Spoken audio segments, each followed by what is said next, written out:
यक्ष व्यासपीठावरील मान्यवर गुरुजन वर्ग तसेच माझ्यासोबतील विद्यार्थी मित्रमैत्रिणींनो, आज आपण येथे लोकमान्य बाळ गंगाधर टिळक यांची पुण्यतिथी व अण्णाभाऊ साठे यांची जयंती साजरा करीत आहोत. सर्वप्रथम मी हा दोन्ही महापुरुषाच्या प्रतिमेस अभिवादन करते व माझ्या भाषणाला सुरुवात करते. आज मला लोकशाही अण्णाभाऊ साठे यांच्या जीवन व कार्याविषयी माझे मनोगत व्यक्त करण्यास संधी मिळाली आहे.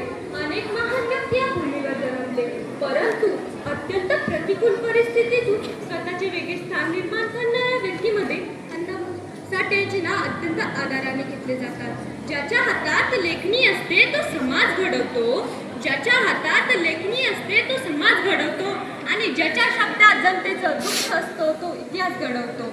मित्रांनो, हे वाक्य अण्णाभाऊ साठे यांच्या जीवनाला तंतोतंत लागू पडते.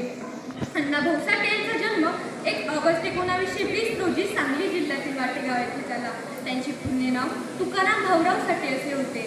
त्यांची घरची परिस्थिती गरीब असल्यामुळे त्यांना नियमित शिक्षण घेता आले नाही, परंतु त्यांनी कधीही परिस्थितीला दोष दिला नाही. त्यांनी आपल्या जीवनालाच आपली शाळा मांडली आणि अनुभवातून ज्ञान मिळवले. ते उपजीविकेसाठी मुंबईला आले. त्यांनी हमाली, मजदुरी आणि अनेक कष्टाची कामे केली. कष्ट करत असताना त्यांनी समाजातील कष्टकरी शेतकरी यांचे दुःख जळून पाहिले. त्यांचे दुःख हे आपले दुःख मानले आणि ते आपल्या साहित्यातून जगासमोर मांडले. अण्णाभाऊ साठे हे केवळ साहित्यिक नव्हते, तर ते लोकशाही जगजागृती करणारे एक विचारवंत व्यक्तिमत्व होते. त्यांनी कादंबऱ्या, पोवाडे, लोककथा, नाट्य आणि अनेक प्रकारचे साहित्य निर्माण केली. ते केवळ वाचण्यासाठी नव्हे, तर ते समाजाला विचार करायला लावणारी आहे. त्यांची फकीरा ही कादंबरी जगभर प्रसिद्ध आहे. या कादंबरीत अन्यायाविरुद्ध लढणाऱ्या माणसाची जिद्द आणि आत्मविश्वास पराभव चित्रण केले आहे. या कादंबरीला महाराष्ट्र शासनाचा पुरस्कारही मिळाला. अण्णाभाऊ साठे यांना लोकशाहीर ही उपाधी मिळाली. त्यांनी आपल्या शायरीतून स्वातंत्र्य, समता आणि बंधुता आणि मानवतेचा संदेश दिला. त्यांनी सांगितले की माणूस सन्मान आणि माणसाला सन्मानाने जगण्याचा अधिकार आहे. हे त्यांचे एक प्रसिद्ध वाक्य आजही प्रत्येकाच्या मनात प्रेरणा देते. ही पृथ्वी शेषाच्या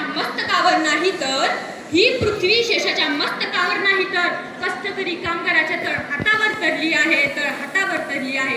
या एका वाक्यात त्यांनी कष्टाचे महत्त्व संपूर्ण जगाला सांगितले आहे. त्यांनी सांगितले की गरिबी हा कमकुवंतपणा नसतो. जिद्द आणि कष्ट याच्या बळावरच व्यक्ती यशस्वी होऊ शकतो. आज आपण आधुनिक युगात जगत असलो तरी अण्णाभाऊ साठे यांचे विचार आजही तितकेच महत्त्वाचे आहेत. त्यांचे विचार आजही तितकेच महत्त्वाचे आहेत. शेवटी जाता जाता एवढेच म्हणेन, परिस्थिती कितीही कठीण असली तरी कष्ट ध्येयाच्या जो बळावरच यश मिळते. हा संदेश आपल्या मनात रुजवेल हीच अण्णाभाऊ साठे यांना खरी आदरांजली ठरेल. या शब्दासह लोकशाहीर अण्णाभाऊ साठे यांना मी विनम्र अभिवादन करते व माझं भाषण इथेच संपवते. जय हिंद, जय महाराष्ट्र. धन्यवाद.